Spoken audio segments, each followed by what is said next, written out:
Well, welcome to the XR Industry Leaders Podcast, where we sit down with pioneers in the XR space. I'm your host, Brad Scoggin, CEO and co-founder of ArborXR, along with my co-host, Will Stackable, who is also co-founder and our CMO. And today we're excited to sit down with Andrew Seleznov. Andrew is the head of AR production at Snap's Arcadia Innovation AR Studio for branded experience. Andrew leads a team of XR professionals that design and deliver XR experiences for companies like L'Oreal, Coca-Cola, Nike, Disney. Andrew, it's great to have you on the show today.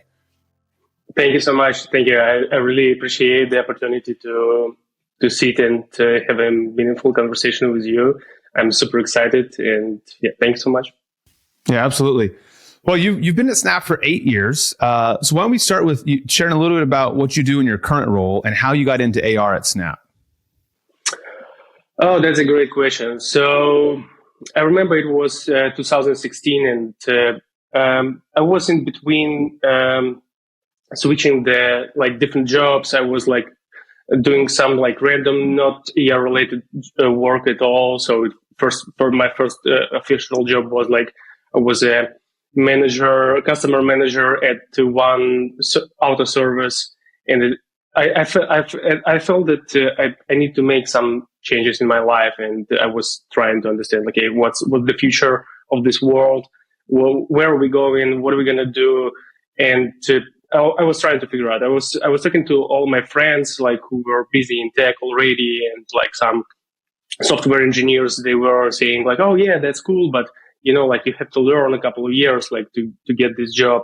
Then I talked to designers, and they said, yeah, it's pretty easier to get into this job. So and I decided, okay, so I will stick around. I will look what is on the market. And then I saw the video on YouTube, which is called Hyper Reality. It was posted on YouTube by Keiichi Matsuda. And this was just a mess of AR around you. So highly encourage you to go and check this out. So, and I was really inspired by this video, and I decided, okay, so this is something Andrew, what year? Do you remember what year that was? It was 2016. Yeah. So that video, yeah. So I saw that video, and literally I decided I need to join AR industry no matter what.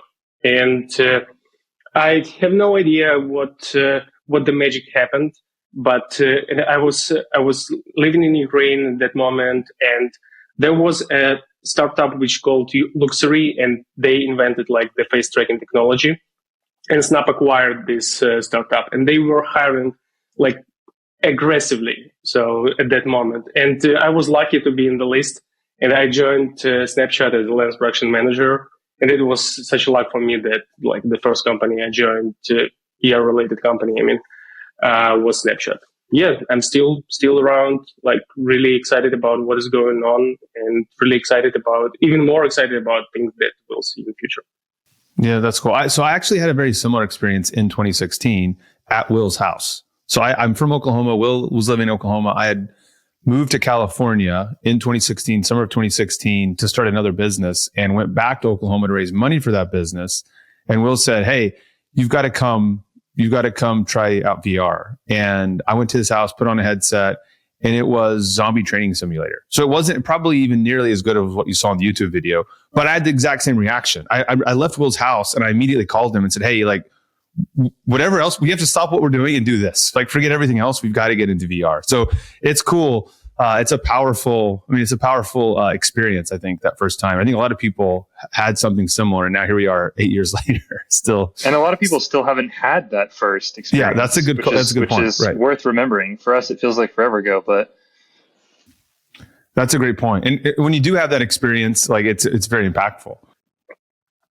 In my opinion, this is it's always one moment, when you realize, okay, either I go or not there. So, and for me, that video probably was the biggest inspiration in my life. And okay, I need to give a chance to this industry, and I decided to stick maybe 12 months, around, and to understand if it's something really interesting for me, then I will keep going. But if not, I will try to make a pivot in my career.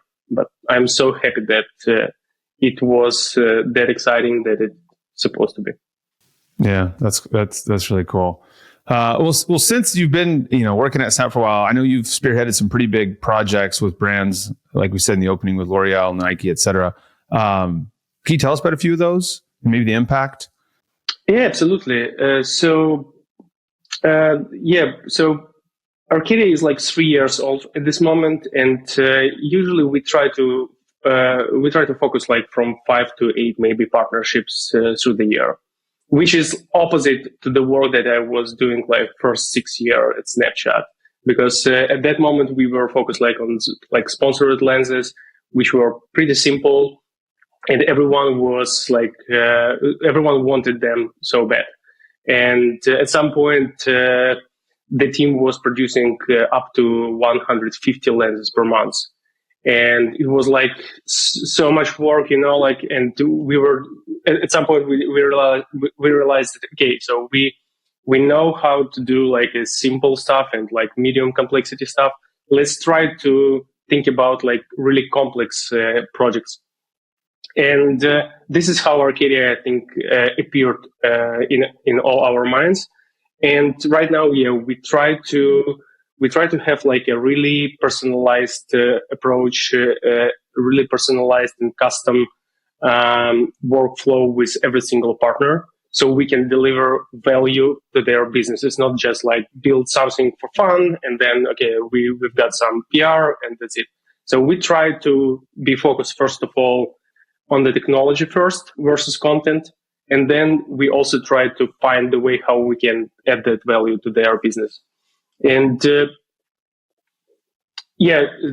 some of the projects that I would love maybe to highlight is, so I really like the partnership with Live Nation. This is the company which runs a bunch of festivals worldwide. And so we got together at some point in 2022. Yeah, it was 2022, and we just started thinking about like, how can we reimagine the festival experience at this point? And one challenge was we noticed that how difficult it is for people to navigate large festival grounds and also like find their friends in the crowd. And we decided let's try to solve this with AR. And our solution was AR map. That it is a real-time interactive AR map that provides users with all the needed information, stages, lineups, amenities, locations, and even like uses GPS to find their friends in crowd. And we rolled out this to 3 major festivals in 2022. It was ADC which is happening in Vegas. It was Lollapalooza, Chicago, and ACL, Texas. Yeah, ACL. And we picked like 3 different festivals. They are completely different. So, for example, ADC is like a night show, like electronic music. Lollapalooza is like family style, like ACL is a third way to think about the festivals. We wanted like to have different audiences interacting with our experience to get their feedback. And we realized that it works. Yeah, of course, it needs some improvements. It needs some pivots, maybe in some features. Maybe UI is a little bit complicated. So we were working on this. And on the following year, we were able to cover up to 20 festivals worldwide, which Live Nation handled. Yeah, we actually prepared a template which was accessible for third parties, and we covered another 3 festivals in 2023, and 13 or 17 festivals were covered by third parties. This is how we scaled it. Yeah. What was the feedback from users, and are there any stats or anything else you could share to kind of help us understand how it was being used or the scale of it or anything? So the feedback actually was really good, and we noticed that lots of people. So first of all, almost every single festival that we were producing experiences for, we were on the ground, and so there was like a marketing component as well. So there was signs like Snap codes.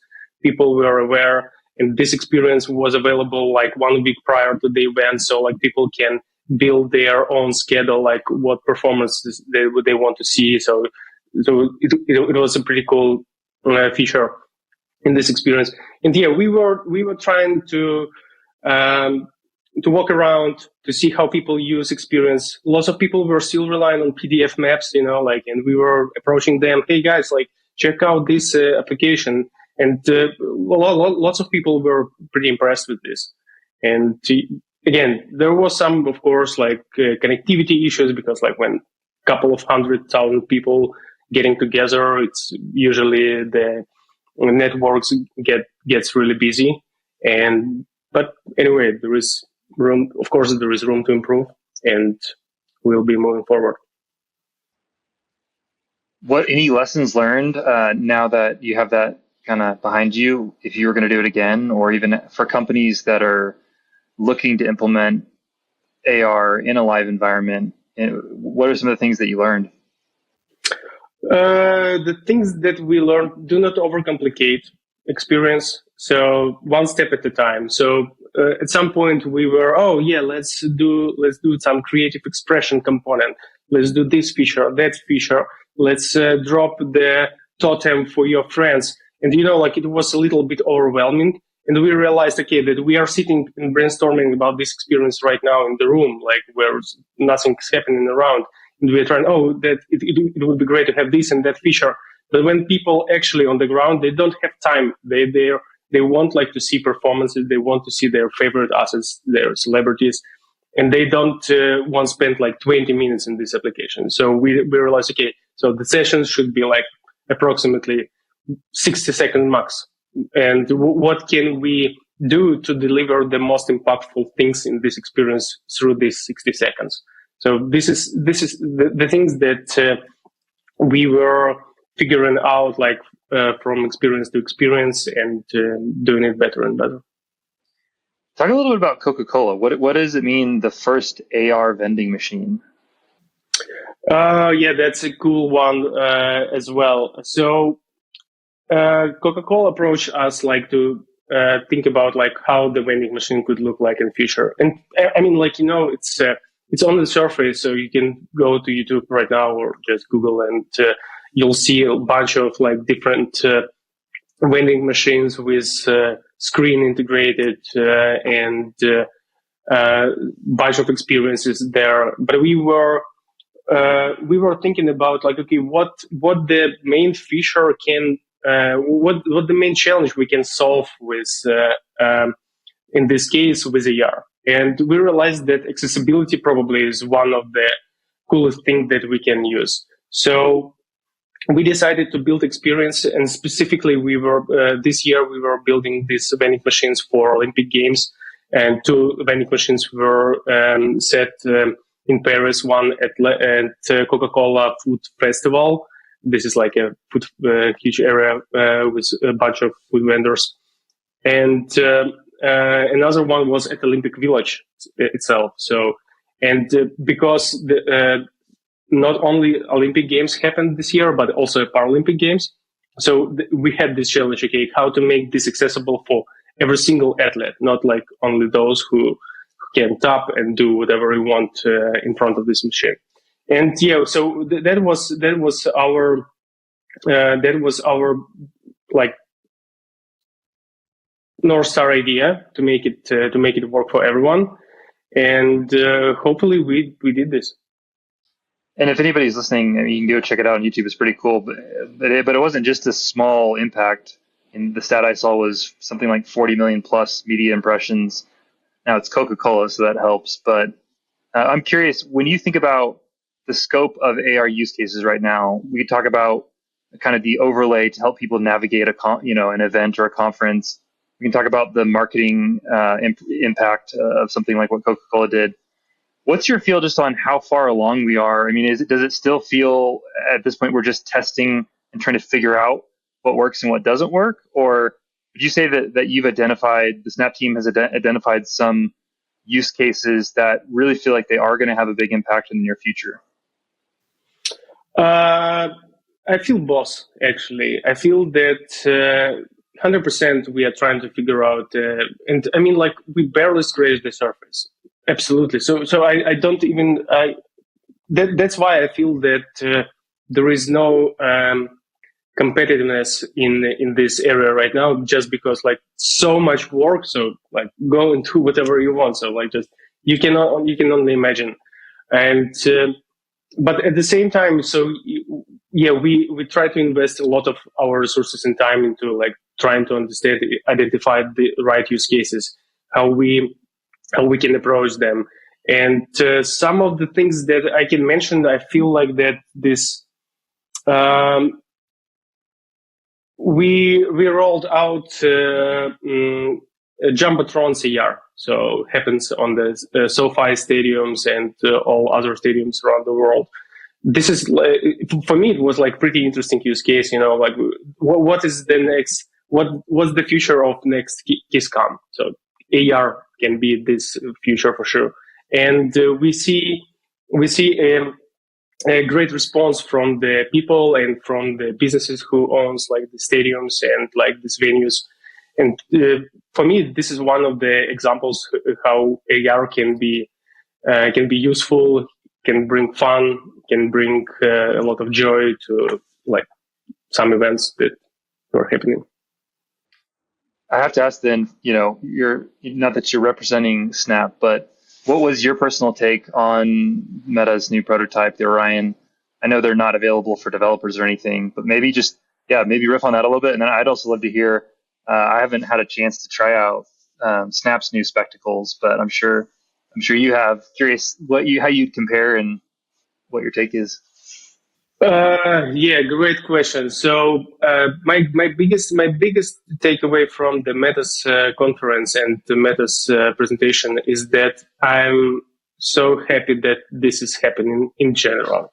So that this is, so at some point I felt like, oh, maybe AR is getting down. So I don't feel like that lots of people are talking about AR.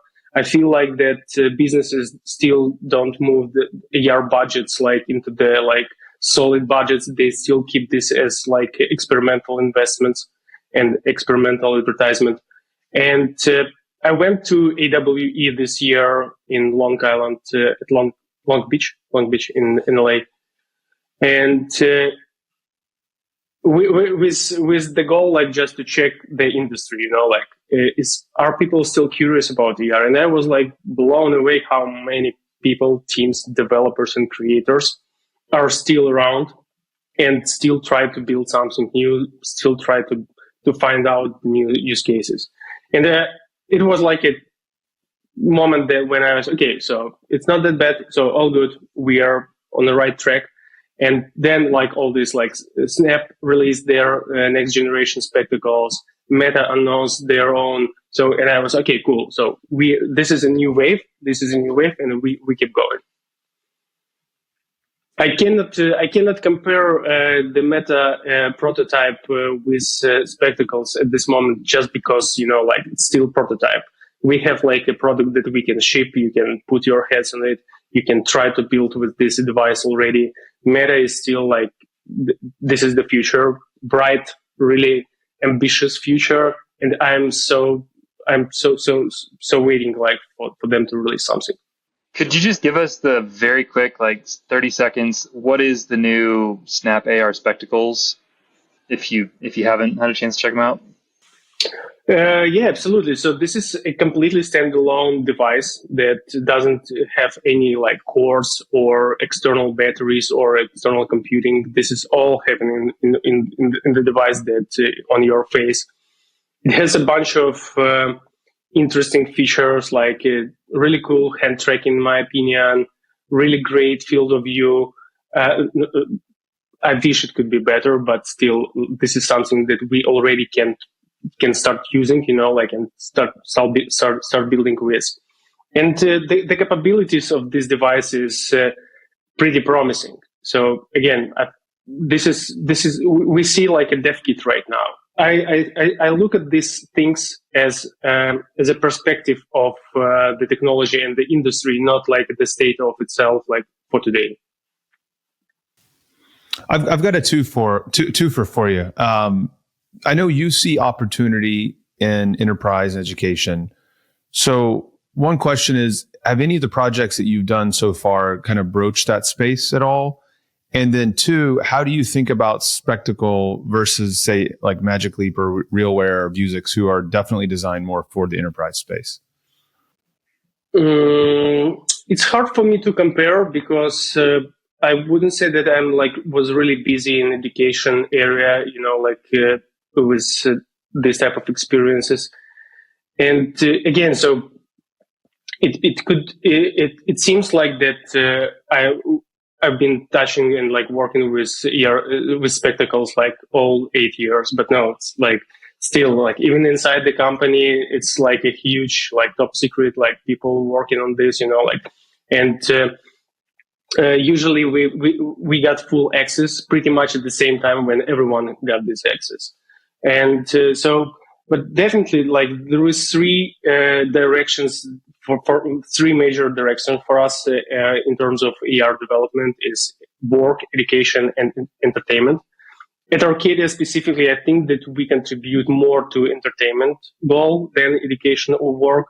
But again, so I feel like that this can change next year and the following years. Is there anything that specifically excites you about your team's work and how it could be bridged more towards training or education in general?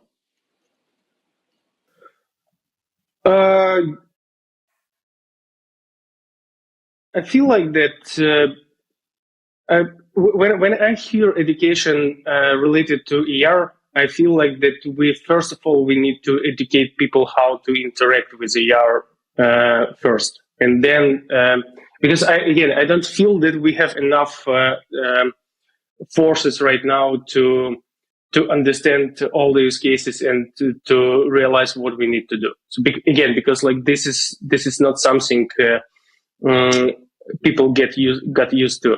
So even taking the some of the Arcadia projects, one of the things that I've learned going through those projects that sometimes, so we were trying to launch this really complicated experiences in carousel, where people do not expect something like utilities, AR utilities. They want to see bunny ears, dog ears there. They want to have some fun. They want to kill a couple of minutes while they're waiting for subway.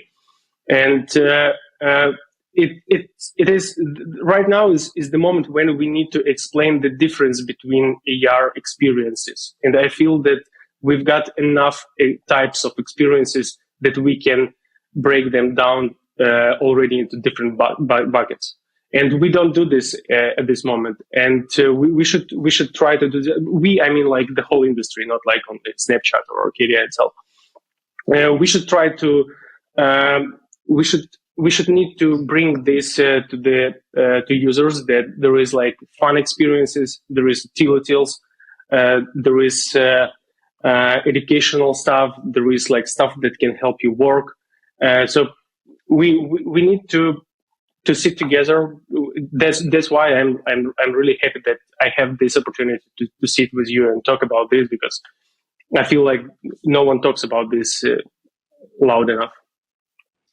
It's fun to talk to you because so many, of our customers and the companies that we work with a number of Fortune 500s, and often VR training is the center and the core of it. But just as you're talking, the thought I had is it's a good reminder just that it should be fun. This is a new technology; it can be playful. I think Snap does a great job with that, and even training doesn't have to be boring. It can be. And if you make it fun, it's going to be more engaging, entertaining.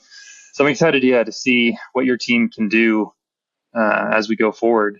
I'm curious, looking into the future, beyond what your team is working on, but you seem like a true AR diehard, a true fan. What are you excited about over the next 10 years? And I know this is the perennial question, but it always feels like we're 10 years away from the thing arriving. We actually now have really solid AR glasses that are on the market, that are available. So we're getting closer, but I wear glasses. I often think what would it take for me to switch to some kind of a always on sort of subtle overlay that kind of adds information into my world, and would I actually do that? But it does feel like we're still a ways off, even though I've tried the Ray-Ban glasses, and yeah, they're fine. But what do you see over the next 10 years? And you could take this from a hardware angle, or just more generally, how you see augmented reality impacting and changing our daily experience. Great one.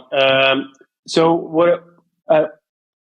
To be honest, my thoughts go like way more away from 10 years, because I feel like a huge potential in Neuralink type of devices. So I'm already trying to think about, okay, what type of device, what type of experiences we can have there, and what can we build there. But it's probably like maybe 20 years away from today. But is this distracts me from the state of VR today and like the state of VR in 10 years? Absolutely no, because I feel that this is the path to that state of things. So we won't be able to deliver a quality experiences for that type of devices if we don't figure out like how to make it with AR wearables and like our smartphones in general. So that's why I think so. I've got an idea, which probably I don't need to share because I want to keep it with me. But anyway, if someone will help me to execute this in 20 years, would be great. So I was dreaming about like my personal soundtrack for my life. Like I want to have a device that can track the whole context of what is going on around me, understanding and analyzing my maybe feelings, like, and maybe like the state of my body, the state of my mind. And then like if I'm arguing with someone, like this soundtrack can be switched to like a calm music, like, or like some things. Hey, this is not your enemy. This is your friend. You just like have miscommunication. Calm down. He loves you. You love him. So I want this type of things. And okay, and I'm like, cool. This is potentially this can be like a next unicorn in like 30 years. But what can I do today to achieve that in 20 years? And okay, there is AR wearables that, in my opinion, the biggest advantage of the AR wearables versus smartphones in terms of AR is that AR wearables will have access to your context 100% of time. When you use AR on your smartphone, it has access only when you launch this specific lens and like you point your camera to a specific place, right? When you have your AR glasses on you, it has access, it has cameras, it has like access to microphones. Again, sounds like really suspicious, like, and I know that lots of people will be against this, but I feel that I mean, like, I'm that enthusiast that I would try this. At least I would try to understand like it does work at all or not. And if this device with the powered by like all camera vision technologies can understand and help me with my well-being, I don't know, like with my stress, with my productivity, I would definitely be down for this. And that's why, okay, so let's, I cannot put my hands on brain chips right now, but I can put my hands on like AR wearables right now. If I cannot put my hands on the AR wearables, I can put my hands on smartphone and use, like, for example, I don't know, GPS coordinates to try to suggest like a music related to the space, to the space and area where I am, just to explore new music, which is also an issue for me. My playlist is like 10 years old and I cannot add any new music there. So yeah, my vision is a little bit far away than like 10 years. And again, is it like something that I can put on a paper right now? No, it's just like my dreams, like I try to dream big about those things. I like that answer. I think most people, when we ask that, they bring it in and talk about the next 3 to 5 years, not the next 20. So I like that. I like that angle on it. And this has been really good, Andrew. I think it's exciting to hear about, Snap's commitment to AR and taking the successes that you're having in the consumer space and bridging into enterprise and education in the future. I think that's very exciting for everyone. If people want to find you, is LinkedIn the best place to connect with you? Yeah, probably LinkedIn is the best place. I try to build network, of course, right now, and I try to share my expertise. And I see response from the people who are following me that they ask questions, they suggest some ideas, they got inspired, and that's probably the coolest thing. Yeah, I love that. Well, thanks so much for taking some time with us today, Andrew. This has been fun, and we'll look forward to chatting. Maybe we'll catch you on those conferences, but we'll see you soon. Yeah, absolutely. Thank you so much. Thank you. Bye-bye. I really like their approach, kind of the change in their approach from going broad to going deep and putting technology first. Like, let's start on the technology and all the content flow from that. Yeah, Snap has kind of been on that for a while. It feels like other companies have come and gone, and Snap keeps coming out with new technology. And I think that's interesting just to think about Snap as a technology first company, even though we think of them as a social media platform. I loved. Well, we talked to so many enterprise use case type, developers and companies, and obviously that's our everyday. But we're not on the consumer side, and so I was even looking at their website and I was thinking, man, an AR vending machine just is inherently way more sexy than what I get to talk about every day. And you should check out the website if you're listening still, although I'm sure nobody is. But it's pretty cool what they're doing. And last thing I'll say is, I do think it's important that, new technology is fun. And I think that's part of how you get adoption. And I think that's true out of VR training program just as much as it is, for a consumer application. If you can make your training engaging and interesting and keep people excited about it, it's just going to go a lot farther. So. Absolutely. I mean, I think it's interesting, as much traction as we see with training and enterprise, there's still so many companies that have not gotten into it yet. And so there's definitely a really important role to be filled of just people becoming more familiar with the technology.